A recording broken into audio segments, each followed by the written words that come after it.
Have you ever felt alone, even when you are surrounded by many people?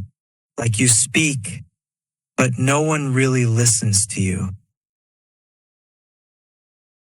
Like you smile so others feel comfortable, while inside you feel tired, empty, or sad. Little by little, something inside you feels quiet and distant. It is a strange feeling. You are there, you answer, you do your daily tasks, but you do not feel seen.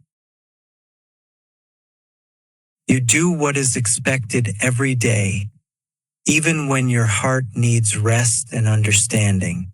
This story is not loud and it does not shout. It is slow and calm. It talks about a silent loneliness that many people feel but do not say out loud.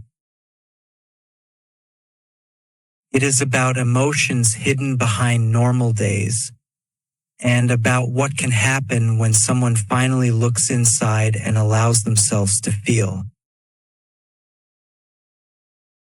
The man learned early how to smile when he was supposed to, not because he was happy, but because he discovered that a smile was a key. It opened doors, calmed questions, and closed uncomfortable conversations. Smiling was easier than explaining the invisible tiredness he carried inside. Every morning he woke up before the noise, before the cars, before the voices, before the world. In those quiet minutes, sitting on the edge of the bed, he felt something close to truth, a truth without words. He was alone. Not alone in people because there were many around him, but alone in something deeper. Alone in the absence of someone who could see him without asking anything in return. Then he got up, and the day began to fill. Public transportation was his first stage. Packed bodies, unfamiliar breath. Phones glowing like small lighthouses of attention. Sometimes someone brushed his shoulder. Sometimes someone leaned against him without asking. No one really looked at him. No one noticed how he watched his own reflection in the window, wondering at what point he had learned to disappear inside the crowd. At work, people knew him well. They said he was responsible, that he always delivered, that he never complained. And it was true.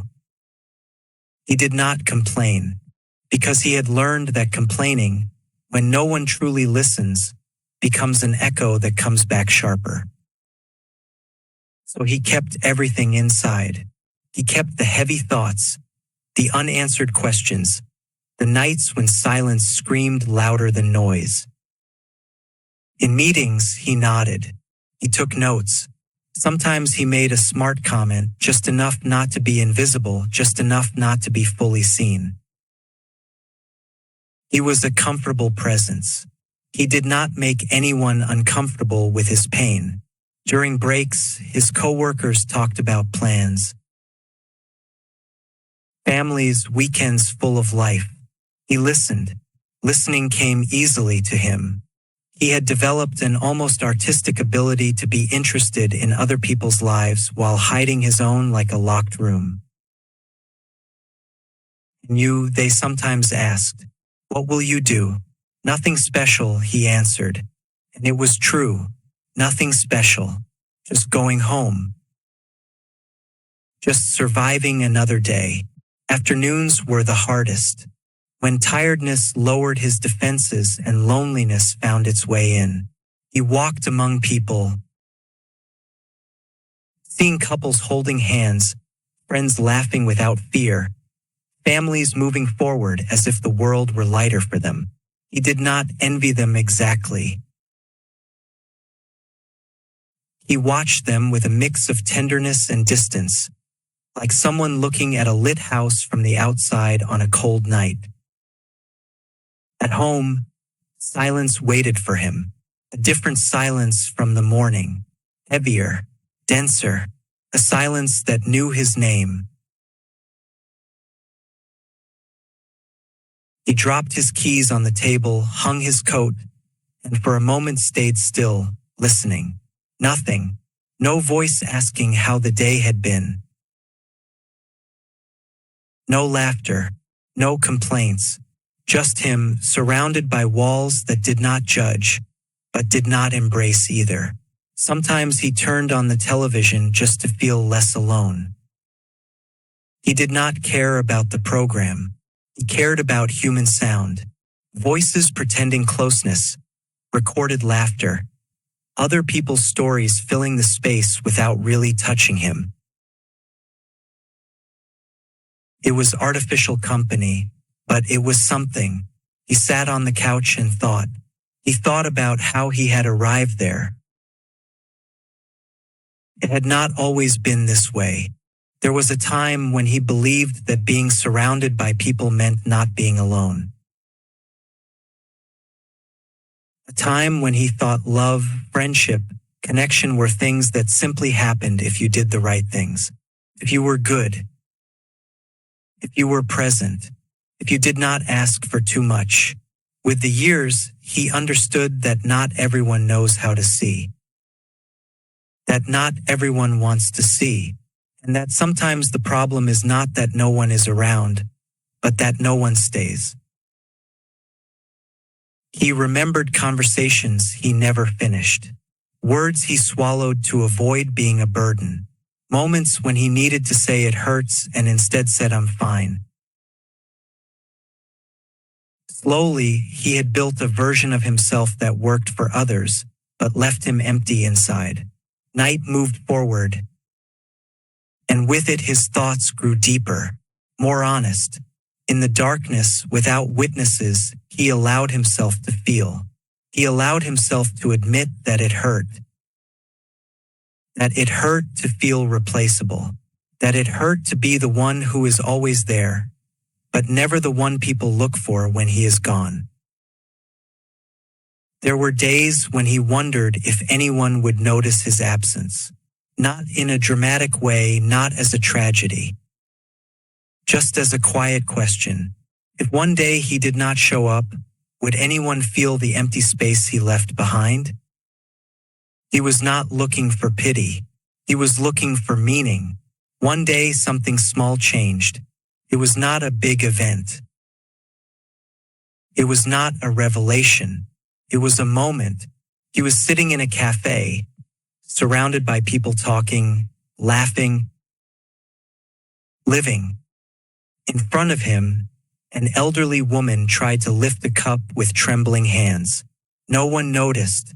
Everyone was busy inside their own stories. He stood up without thinking. He helped her. She smiled. Not a polite smile, a real one, the kind that looks directly into your eyes. Thank you, she said. Today I needed someone to see me. The words passed straight through him. Someone to see me. He returned to his seat with his heart beating differently. Not full, but less empty, as if a crack inside him had briefly filled with light. That night, when he arrived home, the silence was still there, but it was not exactly the same. A new question floated in the air. What if it was not about how many people surrounded him, but about how much truth he allowed himself to show? He started slowly, very slowly, saying, I'm not okay when someone asked. Not always, not to everyone, but to someone. Choosing small battles, small truths. Some people walked away. They did not know what to do with his honesty. Others stayed. Not many, but enough. He learned that loneliness does not always disappear, but it can change shape. That even surrounded by people, one can feel alone, and that even alone, one can feel accompanied if there is at least one gaze that truly recognizes you. The man was still surrounded by people, He still walked through crowds. He still took public transportation, went to work, sat on his couch at night. But something had changed. He no longer felt completely invisible. He had understood that his silence did not protect him. It only isolated him, and that opening up did not guarantee companionship, but at least it returned to him the dignity of being seen as he truly was. And in that slow, imperfect human learning, he began to find something close to peace, not because he stopped being alone, but because he stopped abandoning himself. If you feel alone even when you are with other people, it does not mean something is wrong with you. Many times, the problem is not having people but not having real connection. Pretending to be fine all the time can make you very tired inside. A small and real step is to be honest in one place, with one person, with one activity, or with yourself. You do not need to explain everything. You can start by not pretending so much. Not everyone will understand you, and that can hurt, but it does not change your value. Try to find moments where you can be quiet or talk without fear. Feeling lonely does not go away fast, but listening to your feelings can help you understand what you need. Asking for help, even a little, is not weakness. It is self-care.